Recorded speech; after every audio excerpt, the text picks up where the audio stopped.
If you do the work to find out your purpose in life and what gives you the most amount of joy, when you actually are doing work very deliberately in that space, it will bring you the most amount of joy and fulfillment you can possibly imagine.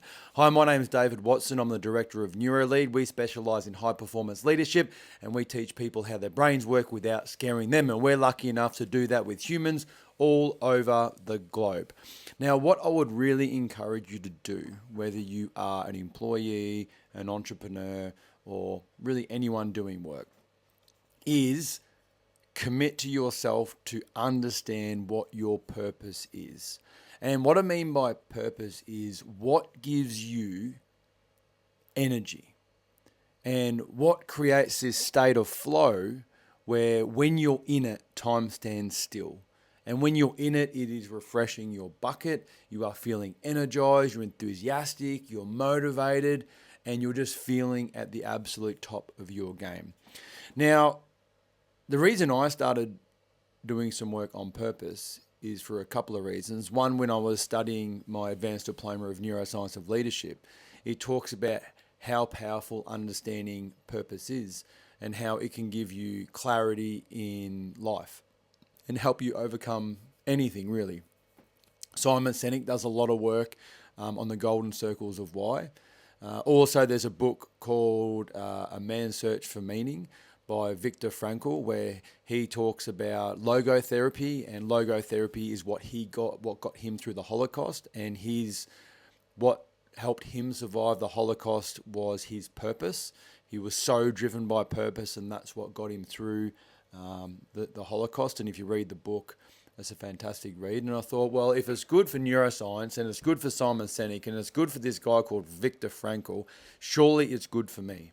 So I was working a pretty high pressure job at the time. So I didn't love my job, but I really loved little aspects of the work that I did. So I didn't love my job. I really loved some of the little aspects of the work that I did. And so I thought, you know what? I am on a mission to find what those little aspects are that give me the most amount of joy. So I would just simply observe myself and my actions and behaviors and my moods and think, okay, let's go. So I would have a really fantastic week. And this didn't happen overnight. This took an extended period of time, like maybe a year. So I would have a great week. And then I would sit there, what made it a great week? What made it a great week? Okay, pay more attention, be more self-aware, focus on purpose. Then I might have a great day. And I thought, what made this day great? Why am I energized today and I wasn't energized yesterday? So something must have happened today that really set it apart from the rest. And this is where I started narrowing my focus down on purpose. And I thought, you beauty, here we go. And if I'm slurring my words, I'm a little bit tired. So I'll keep trucking because I'm doing 90 videos in 90 days. But so from there, I honed it down to, and then when I reflect on it, it was this one moment in time where I discovered this thing that I was doing which was my purpose. So if I look back, I remember it like it was yesterday. It was in the big workshop I was looking after. And I was having a conversation with a contracting partner, a guy called Nick, great guy. Nick, you're not watching, but hey, Nick. And he came in and we had a really good connection through some shutdown maintenance work that we used to do together.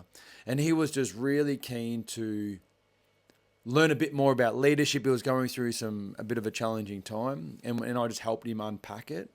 And as I was unpacking it, I felt this state of flow where I was so focused on what I was doing. Time stood still, and it was just feeling amazing.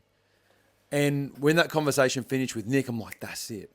Whatever happened just now is it. That is what my purpose in life is. Whatever it is now, it gave me the most amount of joy. I loved it. It was fantastic. I was energized. But what happened?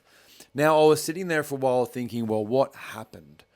And I came down to the realize I summed it up in one word. Like, you don't want your purpose to be a paragraph because it's very hard to consistently repeat that paragraph. You want it to be short, sharp, but concise so you can say with absolute confidence. So, and at the time I was going through some self-esteem and self-worth issues, maybe not thinking I'm worthy, but I'd narrowed it down to inspiring.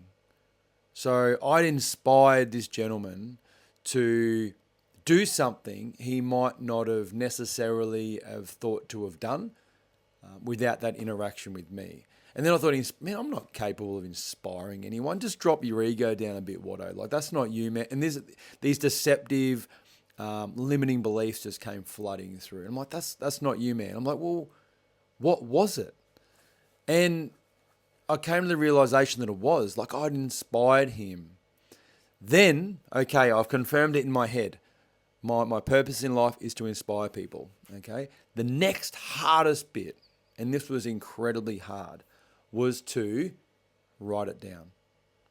So to take it from a thought and actually write it down, that my purpose in life is to inspire people, was incredibly challenged, like way harder than you think. And then I sat with that. I'm like, okay, my purpose in life is to inspire people. I wrote it down. What next? The next thing I've got to do is say it out loud to someone.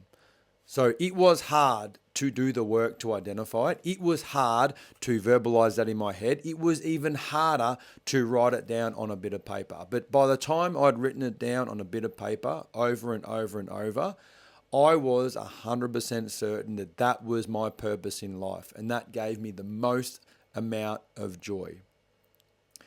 Now all I had to do was tell someone. And this was incredibly challenging. Like, I'm talking hard, right? Because your brain is protecting you from exclusion. It's telling you, Watto, don't do it, don't do it, don't say it to anyone, because what happens if they laugh at you? And I'm like, no, screw it. Like, I've done the work, I've got the data, and I've felt it. That is what my feeling is. And I remember having this conversation with a few people. And we started talking about purpose for some reason. And I said, my purpose is to inspire people. And I said that with such a level of confidence. They looked back at me and it's like, wow, you've done some work on that. And I said, yeah, I spent probably a good 12 months just looking at, what I did and how I did it and what gave me the most amount of energy and the most amount of joy. And in a sense, that's what it is. And I labeled it. My purpose in life is to inspire people to make change in their personal and professional life, to do things they never thought were possible. So, and that's why we started our company NeuroLead, because I needed to be able to deliberately do that. And I would do that if I could live off air forever. And if you want to fact check that, my wife will 100% back me up on that. Any chance I get, whether it's a barista, whether it's someone in the airport, a random stranger, anyone that wants to be the best version of themselves, I will give them everything that I've got. And I'm lucky enough to be able to get paid to do that full time, and lucky enough to do that with humans all over the world. So what I would encourage you to do is, if you want to do something that you really enjoy and live a fulfilling life, find out what your purpose is.